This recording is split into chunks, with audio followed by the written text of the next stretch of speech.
তাই তো, বিষয়টা কি? গতকাল সারা রাত আমি লাশ পাহারা দিছি, গুরুস্থানের গেটেও তালা লাগানো, চোর ঢুকনের কোনো রাস্তা নাই। তাইলে কি শিয়াল কুকুর আইসা কবর খুঁজে গেছে?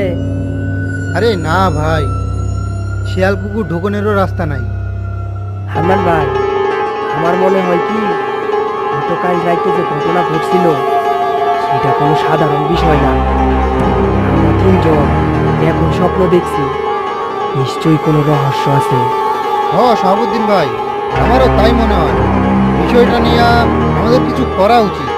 আচ্ছা, আজকের দিনটা যাক, কালের একটা বিহিত করবো না। আপনি আজকের রাতটা একটু সাবধানে কবর পাহারা দিয়ে।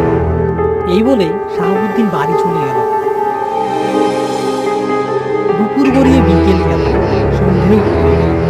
কিন্তু শাহাবুদ্দিনের মাথা থেকে কোনোভাবেই যেন কবর খোঁড়ার বিষয়টি নামছেই না। বিছানায় শুয়ে এপাশ ওপাশ করতে করতে কখন যে ঘুমিয়ে পড়ল সে বুঝতেই পারল না। হঠাৎ মাঝরাতে কি এক বিকট শব্দে ঘুম ভেঙে গেল শাহাবুদ্দিনের। গতকালকে ন্যায় বেশ সন্দেহ হওয়ায় দ্রুত বিছানা থেকে উঠে জানালার পাশে গেল সে। গিয়ে দেখলো গতকালকের সেই লোকটি কি একটা আঁকড়ে ধরে বিপরীত মুখ করে বসে বসে কাঁদছে।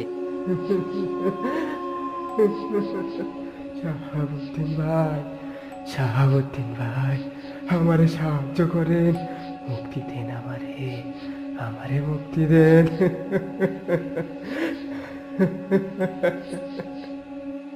শাহাবুদ্দিন দ্রুত ঘর থেকে বেরিয়ে দেখতে গেল।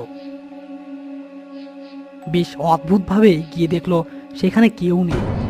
এ কি, একটু আগেই দেখলাম কে যেন ওইখানে বসে কান্তাছিল। লোকটা গেল কই?